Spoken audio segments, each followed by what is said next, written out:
कहानी की शुरुआत होती है सोयर नाम के 11 साल के एक लड़के से, जिसका कोई दोस्त नहीं होता, बस कजन काइल ही उसका सबसे करीबी था। लेकिन अब काइल आर्मी ज्वाइन करने वाला था, इसलिए उसने एक छोटी सी पार्टी रखी थी। मगर सोयर वहां नहीं गया। वो गैराज में अपने हेलीकॉप्टर मॉडल को ठीक करने में लगा हुआ था। काइल उसके पास आता है और कहता है, देखो मैं तुम्हारे डैड की तरह गायब नहीं होने वाला, मैं बस कुछ वक्त के लिए आर्मी में जा रहा हूँ। सोयर जवाब देता है, तुम तो एक चैंपियन स्विमर हो, मुझे लगा था तुम ओलंपिक में ट्राई करोगे। काइल मुस्कुराकर कहता है, चाहता तो मैं भी यही हूँ, लेकिन ट्रेनिंग बहुत महंगी है। आर्मी में जाने से कुछ पैसे मिल जाएंगे, फिर मैं अपने सपने पूरे कर सकूंगा। इतना कहकर वो सोयर को एक गिफ्ट देता है, एक मल्टी टूल। सोयर खुश होकर उसे देखता है। अगली सुबह जब सोयर उठता है तो देखता है कि काइल जा चुका है। वो उदास हो जाता है और साइकिल लेकर समर स्कूल निकल पड़ता है। इसी दौरान समुद्र के किनारे एक मछुआरा मछली पकड़ रहा होता है। अचानक उसकी नजर एक डॉल्फिन पर पड़ती है, जो पानी के किनारे एक क्रैब ट्रैप में उलझी थी और उसकी पूंछ पर गहरे जख्म थे। तभी मछुआरे को दूर सोयर आता हुआ दिखता है। वो उसे आवाज देकर बुलाता है और कहता है, बेटा क्या तुम्हारे पास फोन है? सोयर अपना फोन देता है और वो रेस्क्यू टीम को कॉल कर देता है। फिर सोयर डॉल्फिन के पास जाकर उसे देखता है। बेचारी बहुत परेशान थी। वो उसकी बॉडी को हल्के से सहलाता है और अपना मल्टी टूल निकालकर उस ट्रैप की जालियां काटने लगता है। धीरे धीरे वो रस्सियां हटाता है और डॉल्फिन उसे ध्यान से देखने लगती है। कुछ ही देर में वो उसकी मौजूदगी से आराम महसूस करने लगती है और एक हल्की सी सीटी जैसी आवाज निकालती है, मानो उसे अपना दोस्त मान लिया हो। तभी वहाँ क्लियर वाटर मरीन हॉस्पिटल की रेस्क्यू टीम पहुंच जाती है। उनमें एक छोटी लड़की भी थी जिसका नाम हेजल था और वो डॉक्टर क्ले की बेटी थी। हेजल मिट्टी हटाने में मदद करती है और टीम डॉल्फिन को सावधानी से स्ट्रेचर पर रखकर गाड़ी में डाल देती है। वो सोयर की तरफ देखकर कहती है, थैंक्स, अगर तुम मदद ना करते तो शायद हम समय पर नहीं पहुंच पाते। सोयर स्कूल के लिए लेट हो जाता है। टीचर उसे डांटते हैं, तुम पढ़ाई पर ध्यान नहीं देते, तुम्हें सीरियस होना चाहिए। स्कूल खत्म होते ही सोयर जल्दी से साइकिल लेकर क्लियर वाटर मरीन हॉस्पिटल पहुंचता है, पर वहां का मेन गेट बंद था, तो वो पीछे के दरवाजे से अंदर चला जाता है। अंदर एक बड़ा सा एक्वेरियम था जहां तरह तरह के समुद्री जानवर रखे थे। वो चारों तरफ देखता है पर कोई नजर नहीं आता। अचानक एक सफेद पेलिकन उसकी तरफ उड़कर आता है। वो डर कर पीछे हटता है, लेकिन तभी एक बॉक्स से टकरा जाता है और सारी मछलियां जमीन पर गिर जाती हैं। पेलिकन झट से उन मछलियों को खाने लगता है। हेजल मुस्कुराकर कहती है, इसका नाम रुफस है क्योंकि ये हमारे रूफ पर ही रहता है। सोयर वहां से जाने लगता है तो हेजल उसे रोकती है और कहती है, मुझे पता है तुम यहाँ डॉल्फिन को देखने आए हो, मैं तुम्हें उसके पास ले चलूंगी, पर एक शर्त है, मेरे डैड को इसकी खबर नहीं लगनी चाहिए क्योंकि वो बीमार एनिमल्स के पास किसी को जाने नहीं देते। सोयर पूछता है, क्या ये खाना उसी के लिए है? हेजल जवाब देती है, नहीं, वो अभी खा नहीं सकती, उसकी हालत बहुत खराब है। मैंने उसका नाम विंटर रखा है क्योंकि पहले हमारे पास 2 और डॉल्फिन थीं, समर और ऑटम। जब वो ठीक हो गईं तो हमने उन्हें समुद्र में छोड़ दिया। मुझे लगा सीजन पर नाम रखना लकी होता है। वो सोयर को पूल के पास ले जाती है जहाँ 2 और डॉल्फिन थीं, क्रेस्टा और पैनमा। हेजल मुस्कुराकर कहती है, जानते हो डॉल्फिन हमसे कहीं ज्यादा समझदार होती हैं। सोयर उन्हें हाय कहता है और दोनों डॉल्फिन खुशी से पानी उछालने लगती हैं। ये देखकर सोयर के चेहरे पर भी पहली बार मुस्कान आ जाती है। हेजल अब सोयर को रूफ पर लेकर आती है और धीरे से कहती है, जब से हम विंटर को यहाँ लाए हैं वो हिली तक नहीं, ना ही उसने अपनी आंखें खोली हैं।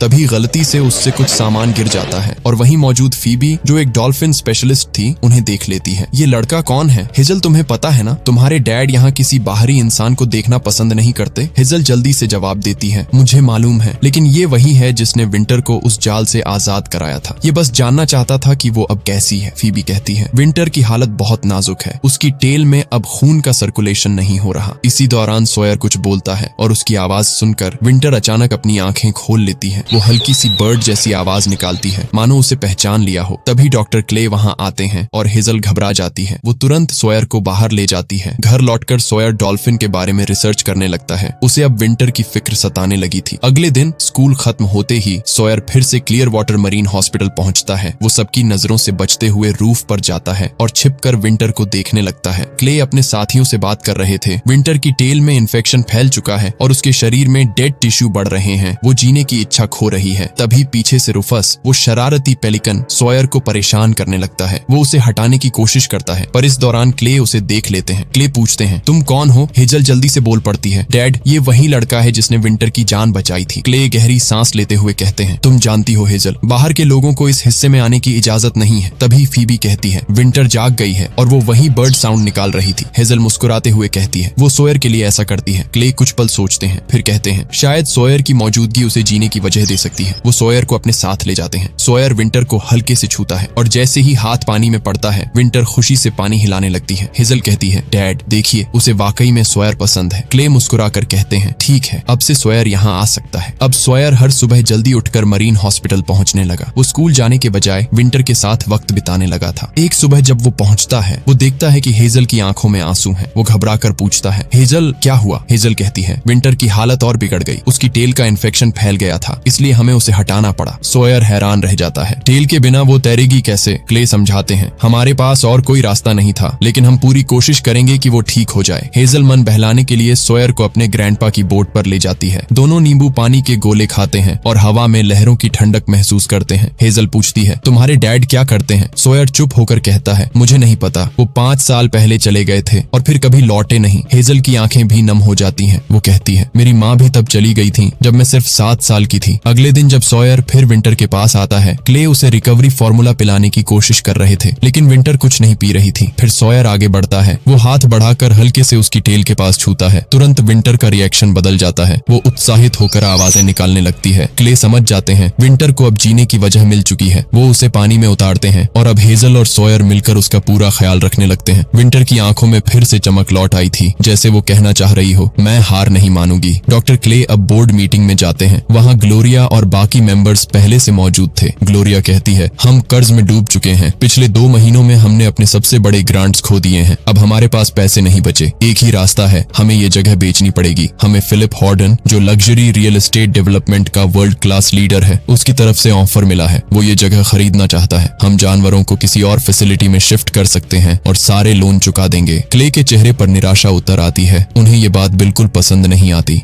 कुछ देर बाद वो विंटर के पास पहुंचते हैं। वो उसे फार्मूला पिलाने की कोशिश करते हैं, पर विंटर मुंह फेर लेती है। तभी सॉयर आगे बढ़ता है। वो मुस्कुराकर कहता है, देखो विंटर, मुझे पता है तुम अच्छा महसूस नहीं कर रही, पर अगर तुम नहीं खाओगी तो कैसे ठीक हो पाओगी? वो थोड़ा नाटक करता है, जैसे खुद फार्मूला पी रहा हो। देखो ये तो बहुत टेस्टी है। हेजल हंस पड़ती है और तभी विंटर भी फार्मूला पीने लगती है। सबके चेहरे पर मुस्कान लौट आती है। शाम को जब सॉयर घर पहुंचता है, उसकी माँ लोरेन गुस्से में कहती है, तुम पिछले 7 दिन से स्कूल नहीं गए और तुम्हारे कपड़ों से मछलियों की बदबू आ रही है। वो उसे बाथरूम की तरफ भेज देती है। सॉयर कहता है, मॉम मैं कल स्कूल नहीं जाऊंगा, विंटर को मेरी जरूरत है। लोरेन कुछ नहीं कहती, बस उसे देखती रहती है, मानो पहली बार अपने बेटे में कोई नई रोशनी देखी हो। अगले दिन सॉयर अपनी माँ को लेकर मरीन हॉस्पिटल आता है। वो उन्हें पूरा हॉस्पिटल घुमाता है, हर टैंक, हर मछली, हर जानवर के बारे में बताता है। लोरेन भावुक हो उठती है। उसे एहसास होता है कि उसका बेटा इन जानवरों से कितना जुड़ गया है और कैसे उसे यहाँ वो सुकून मिला जो स्कूल की किताबों में नहीं था। सॉयर कहता है, मॉम मैं गर्मियों में स्कूल नहीं जाऊंगा, अगले साल एक्स्ट्रा क्लासेस ले लूंगा, पर अभी विंटर को मेरी जरूरत है। लोरेन मुस्कुराकर कहती है, ठीक है बेटा, अगर यही तुम्हें खुश रखता है तो जाओ।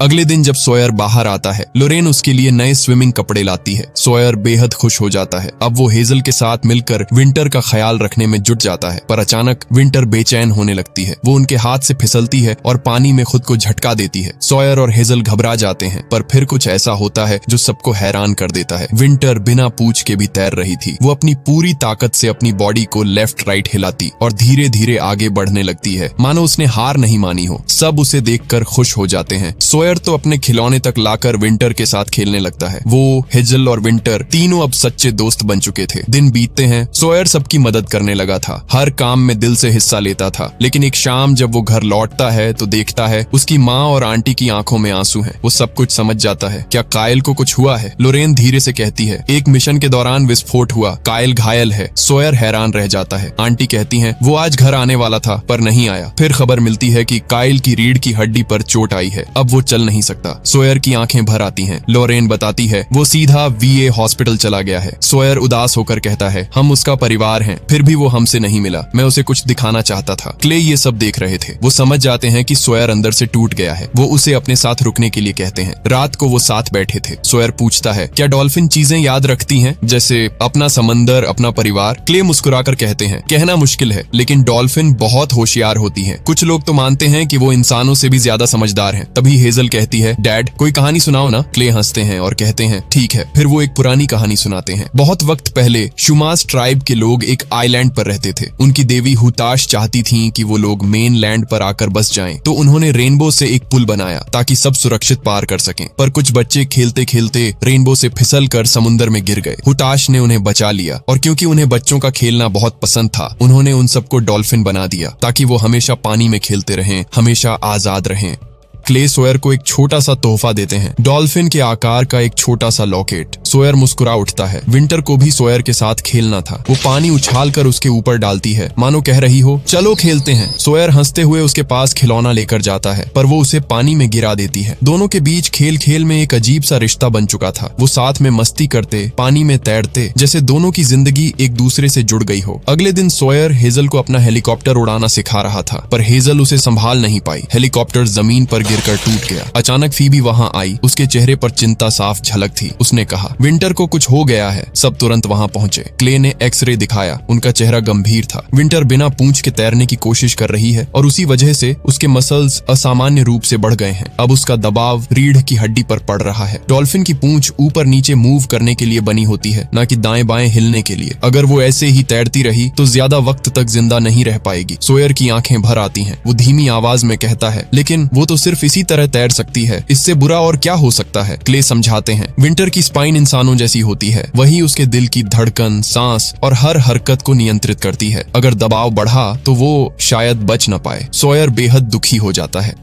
वो अपनी माँ के साथ वेटरन अफेयर्स हॉस्पिटल पहुंचता है, जहां डॉक्टर मक्कार्थी उसके कजन काइल पर ब्रेस लगाने की तैयारी कर रहे थे। काइल अब पहले जैसा नहीं रहा था। वो किसी से बात नहीं करना चाहता। मक्कार्थी उन्हें अकेले में बात करने का मौका देते हैं। काइल कहता है, मेरी रीढ़ पर चोट लगी है, अब मैं अपने पैरों पर चल नहीं सकता। लेफ्ट पैर थोड़ा रिस्पॉन्ड करता है, पर राइट पैर बिल्कुल काम नहीं कर रहा। सोयर पूछता है, क्या तुम कभी वापस चल पाओगे? काइल जवाब देता है, शायद ब्रेस के सहारे, पर मैं फिर कभी स्विम नहीं कर पाऊंगा। उसकी आंखों में टूटा हुआ सपना झलक रहा था। सोयर वहां से निकलते हुए देखता है डॉक्टर मक्कार्थी अपने काम में व्यस्त हैं। उसे अचानक ख्याल आता है, अगर वो इंसानों के लिए प्रोस्थेटिक लेग्स बना सकते हैं तो शायद वो विंटर की भी मदद कर सकते हैं। वो उनके पास जाकर अपनी बात रखता है। मक्कार्थी हैरान रह जाते हैं, पर सोयर की आंखों में उम्मीद देखकर मुस्कुरा देते हैं। चलो देखते हैं तुम्हारी विंटर को। दोनों क्लियर वाटर मरीन एक्वेरियम पहुंचते हैं। मक्कार्थी विंटर को ध्यान से देखते हैं और कहते हैं, इस डॉल्फिन की त्वचा बहुत नाजुक है, जैसे गीला हुआ रेशम। अगर हम इसके लिए एक प्रोस्थेटिक टेल बनाते भी हैं तो सवाल ये है, उसे लगाएंगे किस पर? आज तक किसी ने भी मछली या डॉल्फिन के लिए आर्टिफिशियल टेल बनाने की कोशिश नहीं की। कोई भी समझदार आदमी ये काम नहीं करेगा, लेकिन मेरा दिमाग कभी कभी खराब हो जाता है, तो शायद मैं कोशिश कर सकता हूँ। सभी के चेहरे पर खुशी फैल जाती है। विंटर भी जैसे बात समझ गई हो, वो मक्कार्थी पर पानी उछाल देती है। सब हंस पड़ते हैं। अब मक्कार्थी और उनकी टीम डॉल्फिन पर रिसर्च करने लगती है, उनकी मूवमेंट, बैलेंस, स्पाइन और फ्लेक्सिबिलिटी पर। कई हफ्तों की मेहनत के बाद आखिरकार वो एक मॉडल तैयार करते हैं, जिसे देखकर उम्मीद की एक किरण जागती है। पर अब भी एक मुश्किल थी, पैसे की कमी। क्ले पहले से ही कर्ज में था। तभी मक्कार्थी अपने पुराने जानकारों से संपर्क करते हैं, हैंगर प्रोस्थेटिक्स ऑर्थोटिक्स के एक सप्लायर से। वो उन्हें मनाते हैं कि बिना पैसे के कस्टम पार्ट्स तैयार कर दें। सबकी आंखों में अब सिर्फ एक ख्वाब था, विंटर को फिर से तैरते देखना। रात को जब मक्कार्थी वापस लौट रहे थे, उन्होंने काइल को देखा। वो परेशान बैठा था। उसने कहा, मेरे सारे रिकॉर्ड टूट गए, डोनोवन ने मेरी जगह ले ली, अब मैं कभी ओलंपिक में नहीं जा पाऊंगा। मक्कार्थी मुस्कुराते हुए उसके पास बैठते हैं। काइल, तुमने हमेशा ओलंपिक में जाने का सपना देखा, पर अब वक्त है सपना बदलने का। इस दुनिया में करने को करोड़ों चीजें हैं, बस तुम्हें उन्हें देखने की नजर चाहिए। काइल गुस्से में कहता है, मैं अब किसी काम का नहीं रहा, मैं टूट चुका हूँ। मक्कार्थी पास रखे गिलास को गिराकर तोड़ देते हैं। वो कहते हैं, टूटना इसे कहते हैं, तुम सिर्फ जख्मी हुए हो, टूटे नहीं हो। अब वक्त है घर जाने का। काइल की आंखों में धीरे धीरे समझ की चमक लौट आती है।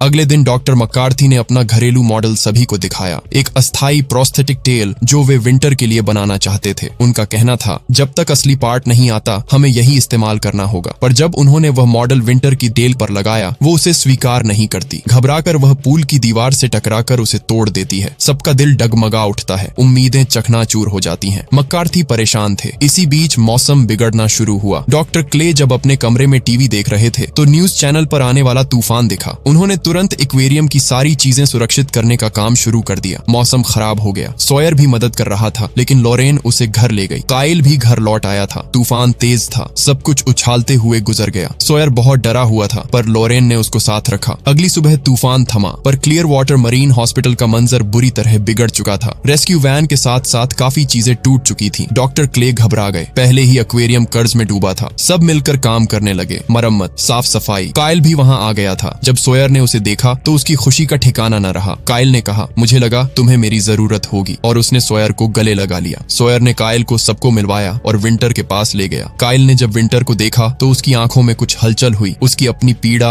और विंटर की चोट में एक अजीब मिलान था। फिर एक बोर्ड मीटिंग बुलाई गई। तूफान के कारण उन्हें लगभग $5 लाख का नुकसान हुआ था। ग्लोरिया ने कहा, हमारे पास पैसे नहीं हैं, हमें यह जगह बेचनी पड़ेगी। हम जानवरों को दूसरे अच्छे घरों या एक्वेरियम में भेज देंगे और सारे लोन चुका देंगे। डॉक्टर क्ले ने पूछा, विंटर का क्या होगा? ग्लोरिया ने सख्ती से कहा, कोई भी विकलांग डॉल्फिन को अपनाने के लिए तैयार नहीं होगा। हमारे पास एक ही रास्ता है, उसे इच्छा मृत्यु देनी होगी ताकि उसका दर्द खत्म हो। ये शब्द सुनकर क्ले, हेजल और सॉयर के दिल सहम उठे। उन्होंने पूछा, क्या वाकई यही आखिरी रास्ता है? क्ले ने कहा, हमारे पास पैसे नहीं है। सॉयर उदास होकर घर की तरफ चल दिया, लेकिन उसी वक्त वहां एक कार आई। एक औरत अपने विकलांग बेटी के साथ अटलांटा से आई थी। उन्होंने विंटर के बारे में सुना था और वो उसे देखना चाहती थी। वो लड़की अपनी माँ से बोली, ये डॉल्फिन बिल्कुल मेरी तरह है। ये बात सॉयर के दिल में खनकी और तभी उसके दिमाग में एक आइडिया आया। वो डॉक्टर क्ले के पास गया और बोला, अगर हम सेव विंटर डे जैसा कोई अभियान चलाए, लोगों को विंटर के बारे में बताए, एक बड़ा कार्निवल रखें, एक वेबसाइट बनाए जिस पर लोग 24 घंटे विंटर को लाइव देख सकें, तो हमें काफी डोनेशंस मिलेगी और हम विंटर और हॉस्पिटल को बचा पाएंगे। क्ले को यह आइडिया बेकार लगा। वो उसे बचकाना समझते थे, पर डॉक्टर क्ले के पिता ने उसे समझाया, शायद विंटर मर भी जाए, पर हमें पूरी कोशिश करनी चाहिए। डॉक्टर क्ले अब सब समझ चुके थे। वो उसी शाम सॉयर के घर आकर कहते हैं, मैं तुम्हारे आइडिया पर काम करने को तैयार हूँ। सॉयर की आंखें चमक उठी। हेजल और पूरा स्टाफ अब सेव विंटर डे की तैयारी में जुट गया। उन्होंने वेबसाइट तैयार की, विंटर के पूल पर कैमरे लगाए ताकि दुनिया भर के लोग उसे लाइव देख सकें। धीरे धीरे ये खबर फैलने लगी। न्यूज रिपोर्टर सैंड्रा ने भी इसे कवर किया। अब हर कोई जानता था विंटर के लिए प्रोस्थेटिक टेल बनवाने में मदद चाहिए और इसके लिए क्लियर वाटर एक्वेरियम में एक बड़ा कार्निवल आयोजित किया जा रहा है। ये खबर फिलिप हॉर्डन तक भी पहुंच गई और तभी से पूरा शहर विंटर के नाम पर एकजुट होने लगा। कुछ दिनों बाद डॉक्टर मक्कार्थी लौटे। उनके हाथ में विंटर की नई प्रोस्थेटिक टेल थी। सबके चेहरे पर उम्मीद थी। उन्होंने ध्यान से वो टेल विंटर के शरीर पर लगाई, पर विंटर ने उसे ठुकरा दिया। पूल की दीवार से टकराकर वो उसे तोड़ देती है। कमरे में सन्नाटा छा जाता है। हर कोई निराश था। थोड़ी देर बाद सॉयर अकेला विंटर के पास था। वो बोलता है, मुझे पता है तुम्हें दर्द हो रहा है, पर मैं हार नहीं मानूंगा। उसे महसूस हुआ कि उसकी स्किन बेहद नर्म है और प्रोस्थेटिक सॉक उसकी त्वचा पर रगड़ खा रहा है। तभी सॉयर को एक ख्याल आया। वो भागकर डॉक्टर क्ले के पास गया और बोला, हमें डार्ट या हार्ड मटेरियल नहीं, एक स्मूथ जील लाइक कोटिंग चाहिए ताकि वो विंटर की स्किन से मेल खाए।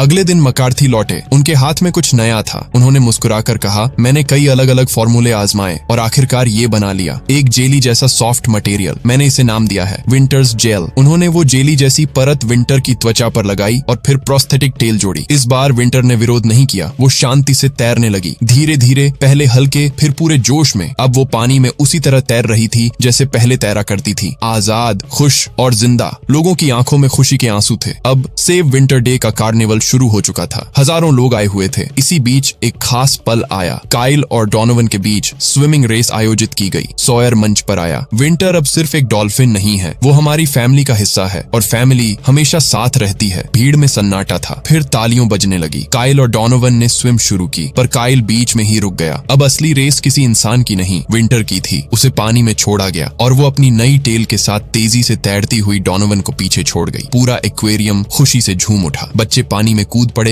हंसी और तालियां गूंजने लगी। विंटर आज एक मिसाल बन चुकी थी, हिम्मत, उम्मीद और दोस्ती की मिसाल। फिलिप हॉर्डन भी वहां मौजूद थे, अपने पोते पोतियों के साथ। वो डॉक्टर क्ले के पास आकर बोले, तुम यहाँ बहुत अच्छा काम कर रहे हो। मैंने ये जगह खरीद ली थी, पर अब मैंने फैसला किया है, यहाँ कोई होटल नहीं बनेगा। तुम इसे अपनी मर्जी से चलाओ और जो भी खर्चा होगा मैं उठाऊंगा। क्ले की आंखें भर आईं। वो मुस्कुराकर बोले, थैंक यू सर। विंटर अपने पूल में आजादी से तैर रही थी। सॉयर बोला, तुम जीत गई विंटर, तुमने सबको जिता दिया। अगर आप भी जानवरों से मोहब्बत करते हैं तो इस कहानी को अपने दोस्तों के साथ शेयर कीजिए, क्योंकि यह एक सच्ची कहानी है, एक ऐसी डॉल्फिन की जिसने अपनी पूंछ खोकर भी लाखों दिलों को जीने की वजह दी।